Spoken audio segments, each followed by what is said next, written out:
तिनं बांधलं घरट दिला विसावा पिलाना घेऊन या पंखा खाली भरविला मोती चारा माया मंदिर हलले लागे कळप फुटाया घायाळ पक्षीनी जाई पिलाना भेटाया आज घायाळ पक्षीनी जाई पिलाना भेटाया ओढ रक्ताची लागली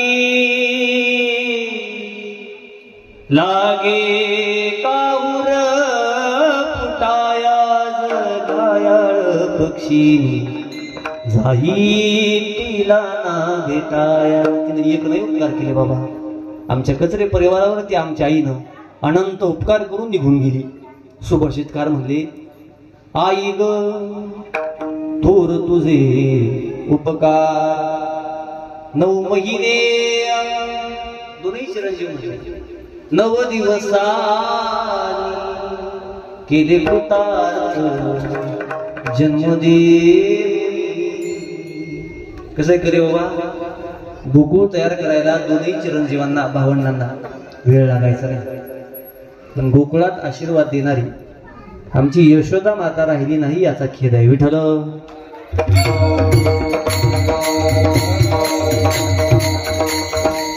करेवाडीतला त्यांचा प्रपंच कचरे परिवाराचा हे गोकुळ आहे आणि गोकुळाला आशीर्वाद देणारी माऊली यशोदा माता म्हणजे आमच्या द्रौपदी हे साहेब आहेत. तिने अनंत उपकार केले. तुम्ही म्हणसाल काय केले उपकार? 1-2 उपकार नाही केले अनंत इन्फिनिटी. स्वामी तिन्ही जगाचा आई विना भिकारी स्वामी तिन्ही जगाचा आई विना भिकारी आई म्हणून कोणी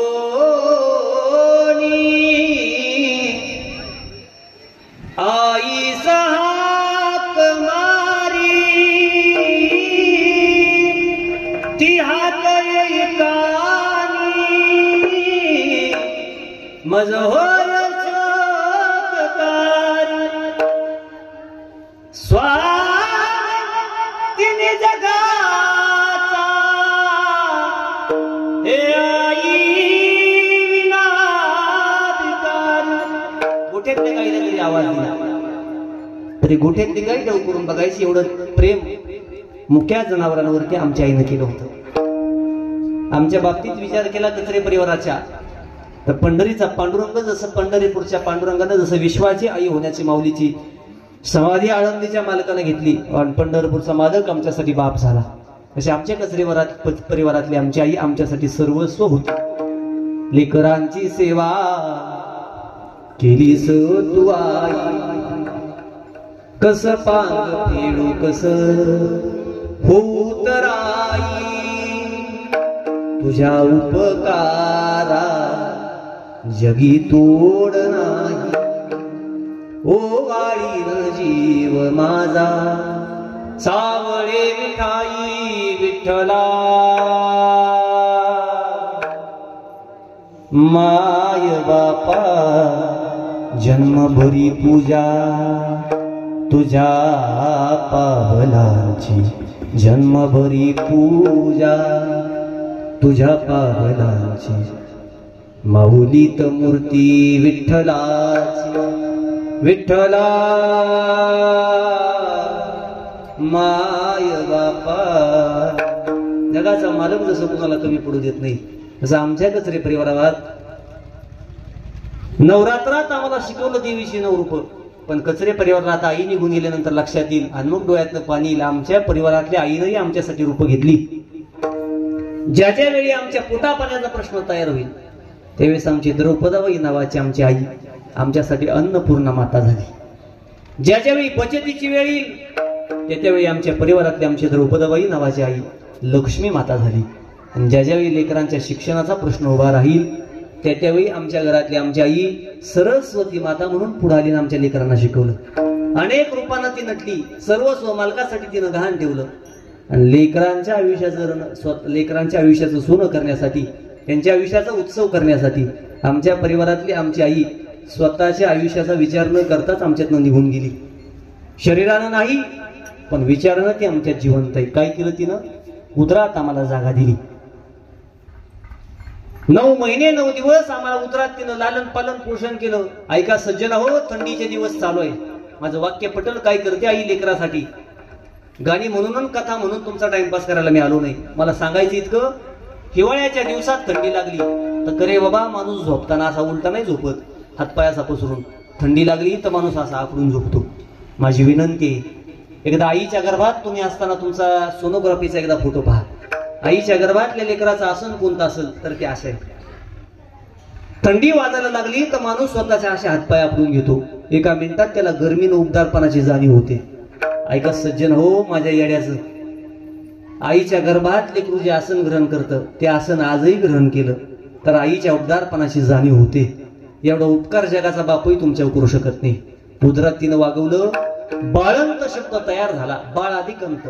आता टेक्नॉलॉजी सुधारली हो, पण जुन्या काळात होता शब्द बाळ अधिक अंत. कितीतरी उदाहरणं तुम्हाला जुन्या काळातली माहिती असतील. बाळाला जन्माला घालताना आईचा अंत झाला.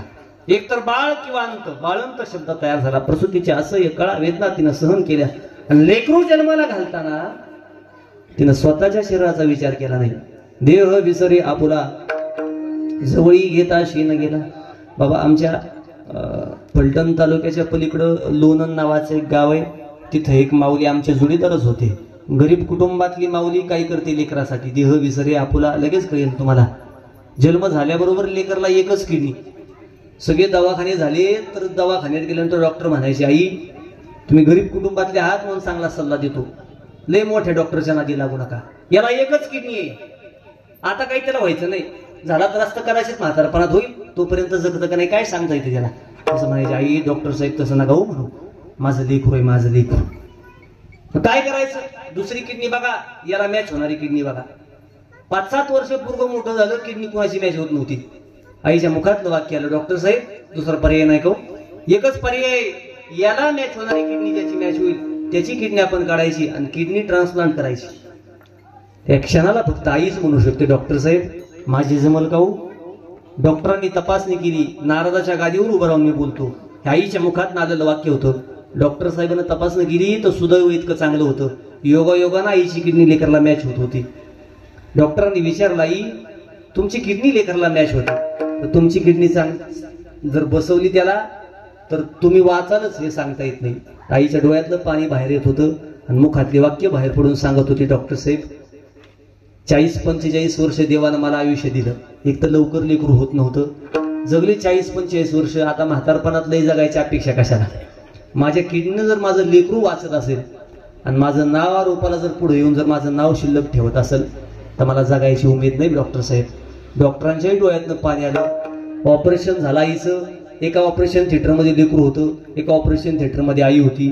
आईची किडनी काढण्यात आली होती. ऐका करेवाडीकर, जगाचा बापही हा उपकार करू शकत नाही. किडनी आईची काढण्यात आली होती, पण दुर्दैव एवढं होतं, आईची किडनी काढल्याबरोबर आईचा अंत झालाच, पण ज्या लेकराला किडनी बसवायची होती ते लेकरूही किडनी बसवेपर्यंत जगू शकलं नाही. दोघही माई लेकरं निघून गेली. मला सांगायचं इतकं, परमेश्वराच्या दरबारातला हा न्याय उलट आहे. जहर पिलाने वाली पुतना और गालियां देने वाला शिशुपाल उनको मोक्ष देता है.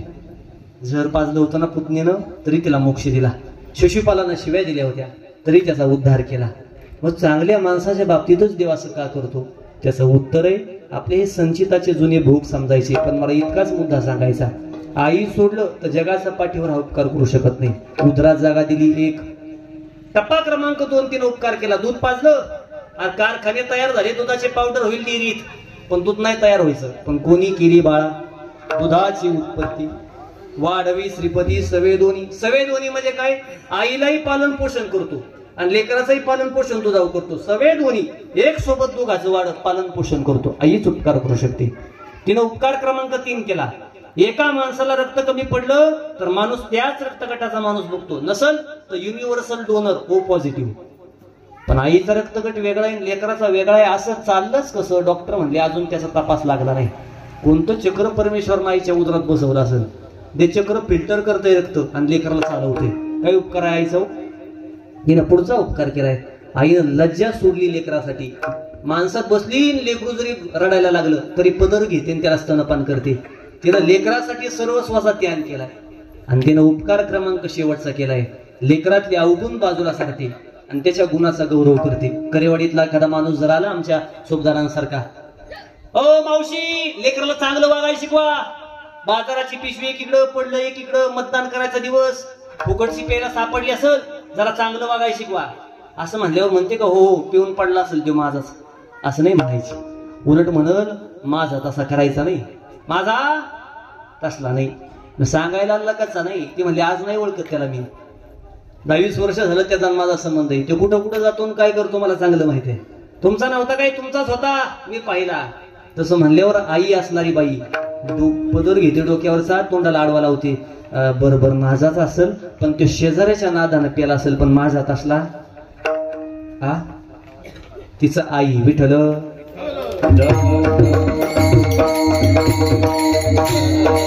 अवगुण बाजूला सारते आणि त्याच्या गुणांचा गौरव करते. तिचं नाव आई आहे.